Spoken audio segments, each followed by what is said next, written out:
Hey, it's from Those Real Thoughts. This is a new segment called Love It or Hate It with Kristen Sales, Sales on Film, that is showing every Wednesdays in the month of September. And this week we talk about James Ponsol's The Spectacular Now, starring Miles Teller, Shailene Woodley. Oh my god. Yeah, Shailene Woodley. Which I loved. And I did not. So we're gonna talk about why we loved it and why we didn't. To me, this was another one of those movies that people were like, "This is why did you love it?" Yeah, and also like you need to see this before the end of the year. It was one of those ones where I hadn't seen it when it came out, because it didn't create a sense of urgency in me that I was like, "Oh, I need to see this in theaters." So what did I do? I rented it on iTunes. Okay. And I watched it that way, which I don't feel like I really missed anything. I mean, I watched it at the premiere of LA Film Fest, and so I don't think it needed to be seen or experienced in theaters. I think when I initially watched it, I was like, it was cool. I think maybe I was more influenced by my friend's opinion, but I think I soon came to realize how great it was, considering that it was written by the same writers as 500 Days of Summer, which I absolutely loved, to the point where I broke up with somebody because of the movie. It sounds ridiculous. I totally told Mark Webber this, but anyways, coming back to this movie. That's interesting though, because I feel like neither of our minds were really changed, because you really loved 500 Days of Summer. I really don't like that movie. Oh my god! And this movie to me feels like 500 Years of Summer, Junior, kind of, you know what I mean? It feels very much in the vein of it, and the problems I have with The Spectacular Now are similar to the problems I have with 500 Days of Summer. And actually I said on my blog, after I didn't like it, that this movie is kind of the new, it used to be that, if a guy, really likes 500 Days of Summer, that's, a trigger warning for me. It's, to stay away from him, you know? Whoa. Whereas... Too sentimental for you? I don't know. Not too sentimental, but I just don't like the sort of relationship dynamics of both that movie and this movie. So now, it's, Spectacular Now. If I know a person is really, really into Spectacular Now, I'm like, you know what? They still could be a good person, but I don't want to be in a relationship with them. So, I mean, so it's interesting that you say that. So I think that this is probably just we're not gonna convert anybody, but if you liked 500 Days of Summer, you will probably like this. And if you didn't like it, your problems with this movie will probably be similar. Okay, so just briefly, what didn't you exactly like about it?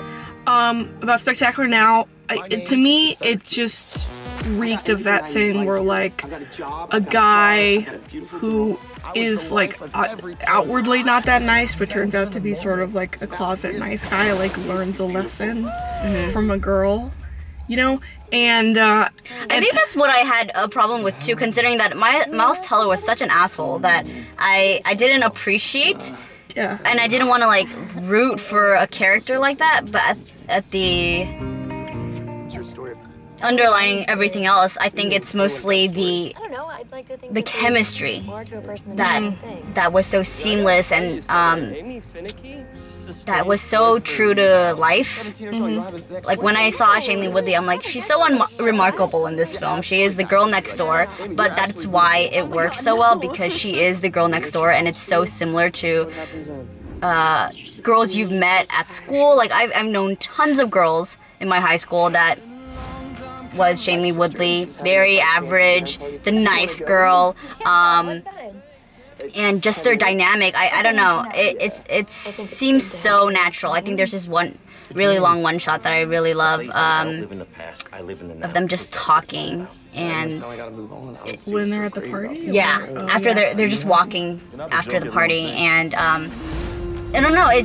It reeked of 500 Days of Summer, but maybe that's why I liked it so much, because there was an authenticity that I can relate to, appreciated. The awkwardness, kind of the feeling of flirting that's kind of captured in real life. I don't know. Yeah. See, that's totally legit, and I totally believe you. It's just that none of those things that you're talking about worked for me. So it's one of those things where it's like, your mileage may vary just depending on like what you're into or where your life experience is. Yeah. To me, I really like Miles Teller as an actor. I think he's really talented. When he was in Rabbit Hole, I was like blown away. In this movie, like, yeah, he is that like lovable asshole. He wasn't so repulsive to me that I was like turned off, but what I didn't understand was that he didn't, like, he has kind of like all of these like really beautiful, interesting girls sort of within his orbit. Brie Larson's also in this. Brie Larson and Mary Elizabeth Winstead, both incredibly beautiful and talented actresses that aren't given that much to do, which is unfortunate, but to me, he sort of just seemed like, I didn't understand what his charm was.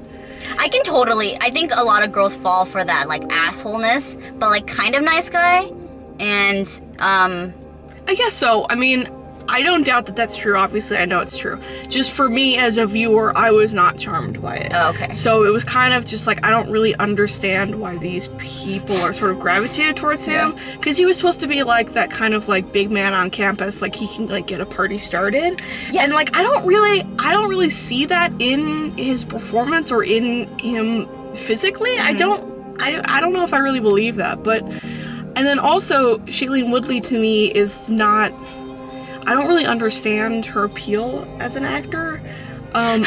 She is fine, but she's never given a performance that I was kind of like, yeah, I get it. I think this was one of the rarer performances by her where I was like, I kind of get it now. I didn't like her previously.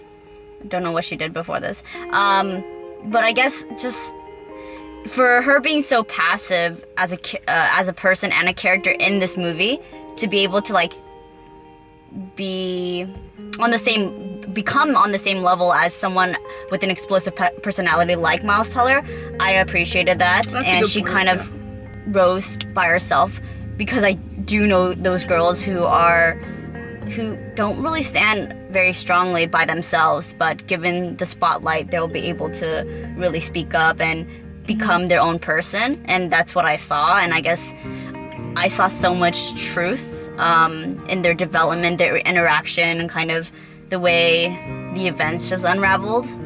Yeah. Well, it's interesting that you say that she's passive, which she really is, and I think that might have been getting to the heart of like my dislike of the movie is not so much maybe the execution of the movie, but sort of the worldview of the movie and the dynamics between the characters and sort of what it's saying. I think, I didn't like that also, and then I had to take into perspective that these are real characters. I think that's what my friend had to explain, because I was like, oh my god, I don't like the dynamic. I don't like how she's so passive. Yeah. And she doesn't stick up for herself as much as she should. But at the same time, I know these people, and these incidences happen, and I think more so it's not the characters, but more of the story and the interaction and just the events of falling in love, your first love, and kind of just the ups and downs of that, not particularly the people themselves. Yeah, I mean, and I understand that perspective, but for me it sort of comes down to like, is this something that like needs to be represented? Is it doing any sort of like beneficial work towards the genre, because it is a romantic comedy and it's like a teen romance, which there are plenty of movies like that. Like, what is it doing that is unique or interesting within that genre, and like, is it saying anything that is important and needs to be said? And the answer that I could come up with is no, and it's probably doing more damage in terms of presenting a girl that's really passive, and then a boy sort of uses her as like a springboard to like learn to have character growth of his own, whereas like she doesn't really, except like the big lesson that she comes to is like maybe she shouldn't have been attracted to him, and like that's kind of all. And that was like one of my main problems with 500 Days of Summer too, is in terms of that dynamic. But the interesting thing is that Shailene Woodley in interviews had said that the reason that she liked the movie is that it was kind of was kind of saying the opposite of what the surface of it is, which is that you know, like, you shouldn't be attracted to these kind of people, and she liked it because it portrayed somebody who was an asshole, and like actually realized that he was. And Joseph Gordon-Levitt said something similar about 500 Days of Summer, which is the movie. It's not a love story. It's about a guy that realizes that his you know, his expectations are unrealistic, and that he is doing more damage than he is good.